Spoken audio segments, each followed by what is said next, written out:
প্রাণী দেহে কি আছে? মাইক্রোপ্লাজমা। মাইক্রোপ্লাজমা। সব থেকে বড় কোষ প্রাণী দেহে উট পাখির ডিম। আর সব থেকে লম্বা কোষ যদি প্রাণী দেহে বলা হয় তাহলে কিন্তু নার্ভ সেল বা স্নায়ু কোষ।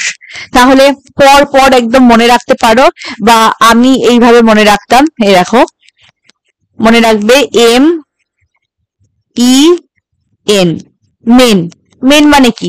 মানুষের প্লুরাল ফর্ম হলো মেন, পুরুষের প্লুরাল ফর্ম। তাহলে মেন মনে রাখবে।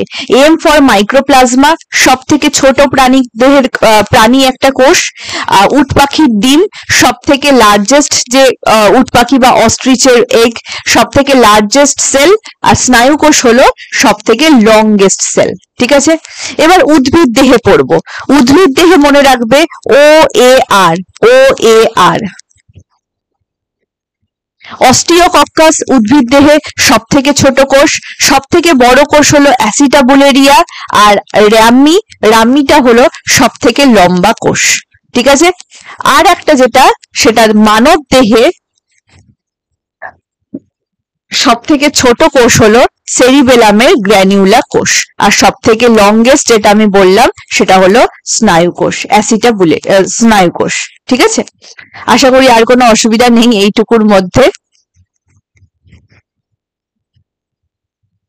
এবার কিছু কিছু সেল অর্গানেলস আমরা দেখব যেগুলো উদ্ভিদ দেহ এবং প্রাণী দেহ উভয়ের মধ্যেই থাকে।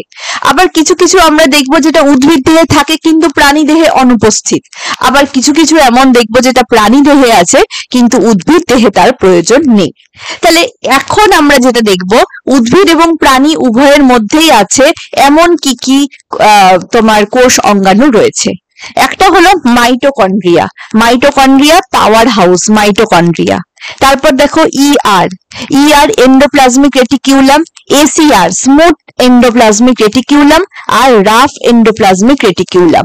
প্রোটিন সংশ্লেষক, প্রোটিন সংশ্লেষ করে, এদের কাজটা আমরা আরো ডিটেলে পরে পড়বো প্রত্যেকটা সেল অর্গানেল সম্পর্কে।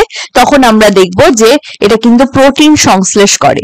তারপর নিউক্লিয়াস। নিউক্লিয়াসকে কি বলা হয় দেখো? কোষের মস্তিষ্ক, brain of sell.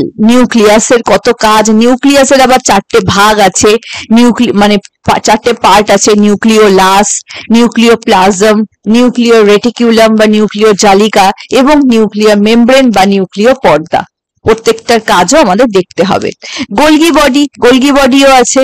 Ribosome, ribosome যেটাকে আমরা জানি যে প্রোটিন হাউস নামে, এবং রাইবোজোমের মেন কাজই হলো প্রোটিন সিনথেসিস করা। ঠিক আছে, সেটাও আমরা দেখব। এবার দেখো, শুধুমাত্র উদ্ভিদে কি আছে সেটা হলো প্লাস্টিড। প্লাস্টিড যেমন আজকে আমরা যখন দেখব উদ্ভিদ সেলটা, তখন দেখব অনেকটা বড় জায়গা নিয়ে কিন্তু প্লাস্টিড রয়েছে। তারপর ভ্যাকুওলস আছে, বিশাল বড় বড় ভ্যাকুওলস আছে। প্রাণী দেহে যে একেবারে ভ্যাকুওলস নেই তা নয়, কিন্তু অনেক ছোট ছোট পরিমাণে।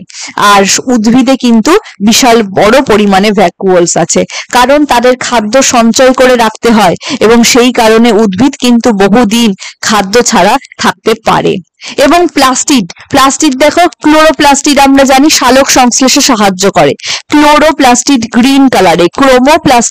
ক্রোমোপ্লাস্টিড আছে যেগুলো কালারফুল। ঠিক আছে, আর একটা লিউকোপ্লাস্টিড যেগুলো, সেগুলো হলো বর্ণহীন, যেটা উদ্ভিদের মূলে দেখা যায়, যেহেতু মূল বর্ণহীন। আর যেটা মনে করো গাজর, তোমার জ্যান্থোপ্লাস্ট যেটা কমলা কালারের। এরকম প্রত্যেকটা ক্রোমোপ্লাস্টিড কালারের মধ্যেও আবার ভাগ আছে। তবে মনে রাখবে ক্লোরোপ্লাস্টিড হলো সবুজ রঙের এবং এটাই কিন্তু সালোক সংশ্লেষণে সাহায্য করে। এবং কার সালোক সংশ্লেষের দরকার পড়ে? প্লাস্টিডের দরকার পড়ে, মানে উদ্ভিদের দরকার পড়ে। সেই জন্য উদ্ভিদ দেহেই প্লাস্টিড আর ভ্যাকুওলস থাকে। পরেরটা, শুধুমাত্র প্রাণীদের দেহে কি থাকে? সেন্ট্রিওলস একটা থাকে। সেন্ট্রিওলস আমরা যখন কোষ বিভাজনের পার্টটা পড়বো তখন দেখব প্রথম ইঙ্গিত যে কোষটা বিভক্ত হবে সেই কাজটা কিন্তু করে সেন্ট্রিওলস। পুরো দুটো সেন্ট্রিওল একে অপরের থেকে 180 ডিগ্রি দূরে চলে যায়। ঠিক আছে, তারাই কিন্তু প্রথম ইন্ডিকেশনটা দেয় যে now this cell is ready to be divided. আচ্ছা, এবার সেই যে সেন্ট্রিওলস সেটা কিন্তু প্রাণীদের। ওকে, প্রাণীদের থাকে। লাইসোজোমকে বলা হয় আত্মঘাতী থলি, সুইসাইডাল ব্যাগ বলা হয়, কেননা যখন কোনো আনওয়ান্টেড সাবস্টেন্স কোষের মধ্যে যায় তখন লাইসোজোম সেগুলোকে ধ্বংস করে দেয় এবং তার সাথে সে নিজেও ধ্বংস হয়ে যায়, সেই কারণে তাকে আত্মঘাতী থলি বা আত্মঘাতী ব্যাগ বা সুইসাইডাল ব্যাগ বলা হয়। এটাও কিন্তু শুধুমাত্র প্রাণী দেহেই থাকে, উদ্ভিদ দেহে এর অস্তিত্ব নেই।